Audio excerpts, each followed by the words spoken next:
Is this thing on? Ah, yes. Good. Allow me to introduce myself. I am Viranthrex the Ash Warden, keeper of old stories and reluctant narrator of this little catastrophe. Forgive the delay. These devices are not made for claws, and this unfortunate tale is the beginning of the Grimm Forge. A book written by... Oh, what is his name? Oh yes, RJ Stenson. Now sit back and let me tell you a tale. He ran through a fortress that had no business existing, not because it was ancient or imposing, or carved out of enough stone to last forever. Age didn't explain the way the air tightened. Size didn't explain the way the shadows behaved. A place like this should keep things out. This one felt like it was built to keep something in. On the monitor, his body stuttered, a hiccup of pixels and compression artifacts whenever the torches flared. The feed couldn't hold him cleanly. Shadows bloomed too dark. Edges crawled. Then the picture snapped back into place like nothing happened. In the corridor, the stranger ran anyway. His breath came in sharp, ragged pulls. Heat flooded his face, then vanished as cold air bit deep into his lungs. His legs burned. His ribs ached. The weight on his shoulders dragged and shifted with every stride, metal biting skin through cloth. He kept moving because stopping wasn't an option the fortress offered. The passageways tightened, then forked, then tightened again. Rough stone scraped his elbows when he misjudged a turn. Corners fed into other corners, each bend another way to end up trapped. He didn't know where he was going. He only knew what he needed. Distance, space, anything between him and the thing behind him. At first it was sound, a dull impact, too far away to be immediate, too heavy to ignore. Then another. Each footfall landed like something big putting its full weight into the world. And somehow the noise stayed small. No echo, no roar, just control. That was the part that made his throat close. A thing that massive shouldn't be able to move like that. The air changed as it gained ground. Not a smell, not at first. Pressure, like the moment before a thunderclap when your skin knows what's coming. The torch flames seemed to hesitate. The stones under his boots trembled in tiny shivers that climbed through his legs. He stumbled. One hand slapped the wall hard. Cold stone. Wet. Real enough to sting.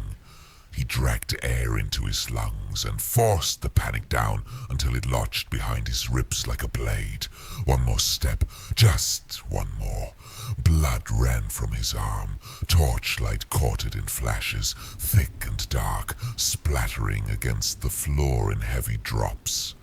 A trail. He pushed harder. The stranger's armor was a mismatch of eras and poor decisions. Chainmail clinked and snagged, each sound bouncing back at him off the stone. Steel plates dug into his collarbone when he leaned into a sprint. The metal was gouged and dented, old damage layered over newer, none of it enough to keep him from ending up here. One deep gash still bled, slow and steady, but it wasn't the medieval gear that looked out of place. It was the rest of him, weathered blue jeans frayed at the hems, a battered leather jacket that did nothing against the cold, scuffed sneakers whispering against stone, the tongues marked with peeling basketball logos, the kind you could pump up for a tighter fit, a relic from a world that still pretended rules would protect you. Here it made him look like a mistake that refused to give up. His mind churned.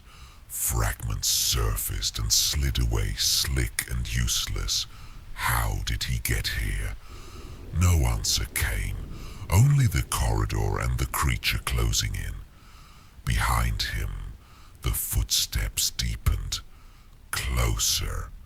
The pressure in the air turned sharp. Then came the growl, low and thick. It pushed through the corridor like a physical thing. The torch flames quivered. The hair on his arms rose under the leather, his skin recognizing danger before his brain could find a name for it. He risked a glance back and regretted it immediately. Shadow shifted where it had no right to shift. Something bulky and long-limbed slid through the dark with patient grace, as if stone and air and gravity were just suggestions.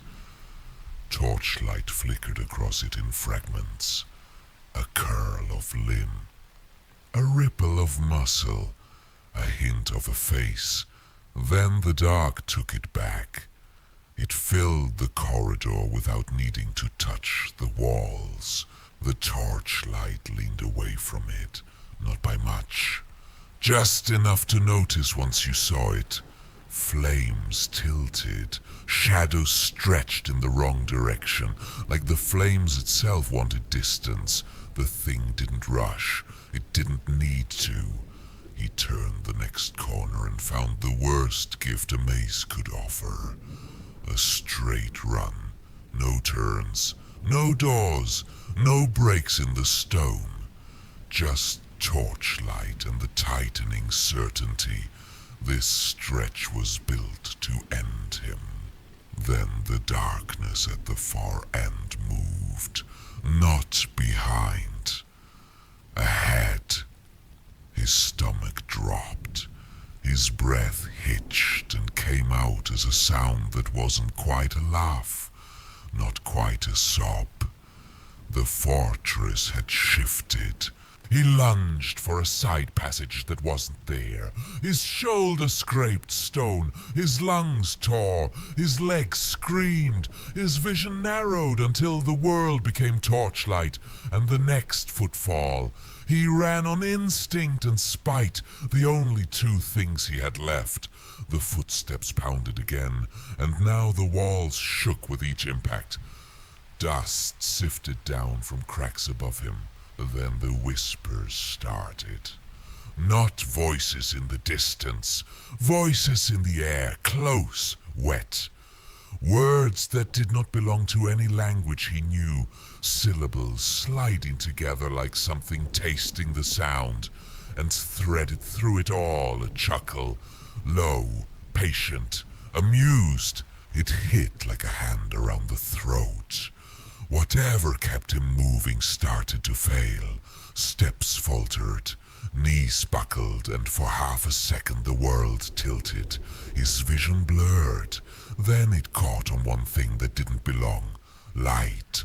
A thin smear of it at the far end of the passage, wavering as smoke and heat warped the air. Cleaner than torchlight, it painted the stones pale, almost silver. He surged forward, every muscle screaming, and the light sharpened into a door. A simple thing, wood reinforced with iron. The kind of door that belonged in a fortress that obeyed rules. He could make it. He had to. He threw himself the last few yards and reached for the handle. A clawed hand erupted out of the dark behind him. It slammed down on his shoulder and tore through leather, through skin, through muscle, like he was made of paper. Pain detonated up his spine. White, hot, immediate. He screamed. The grip tightened, bone crunched. He tasted blood, copper, and panic, and the air filled with the thick scent of him. His fingers scrabbled for purchase on the floor, nails catching in the grooves between stones. Nothing held. The thing dragged him backward. His legs kicked. His heel caught the threshold for a heartbeat, then slipped. He stretched one hand toward the door like proximity alone could save him. The light stayed where it was.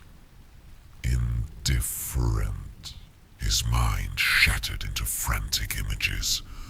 A street, a face, a sound like laughter, a name he almost had. Then the twisted shape loomed over him, and he saw its eyes, cold bright, hungry, too intelligent, and then the dark took him. In the confines of a darkened room, a lone figure watched the death play out on a monitor. The feed lived in a wall of CRT stacked in a grid, each screen rounded at the corners, each image softened by scan lines and a faint greenish bloom. A low electrical hum sat under everything. Dust clung to the plastic casings. One monitor had a strip of masking tape along the bottom with something handwritten and smudged. On the lower left of the main screen, blocky text flickered as the signal fought itself. The numbers jumped, held, jumped again. The picture rolled once a slow horizontal tear, then stabilized. The man crumpled against cold stone, limbs folding wrong as the thing finished what it had started. Blood seeped into the cracks of the fortress floor and vanished as if the stone drank it. On a second display, jagged lines stuttered, dipped, and flattened. A beep tried to start and died halfway through, leaving only the hum. On a third monitor, the image cut to an emblem.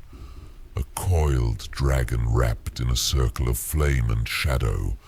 The phosphor glow lingered a moment too long when the camera shifted, leaving a faint afterimage on the glass. The watchers stared at it for a long moment, eyes narrowed, jaw set.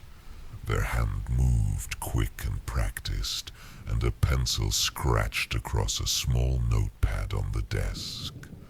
One line, a date, a tally, and a name.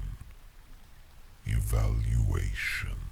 With a quiet sigh, they reached out and flipped the toggles down one by one.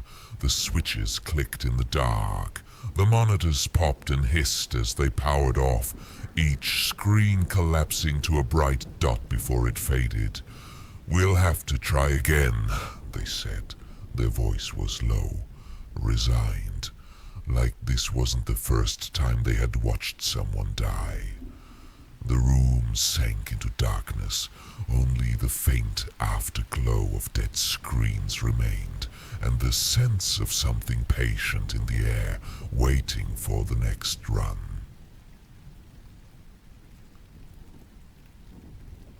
Thank you for watching and listening. This is only a preview. The Grimm Forge by RJ Stenson is coming soon, and currently seeking representation. Please like, follow, and share for future updates, and maybe, just maybe, more preview chapters if you're lucky.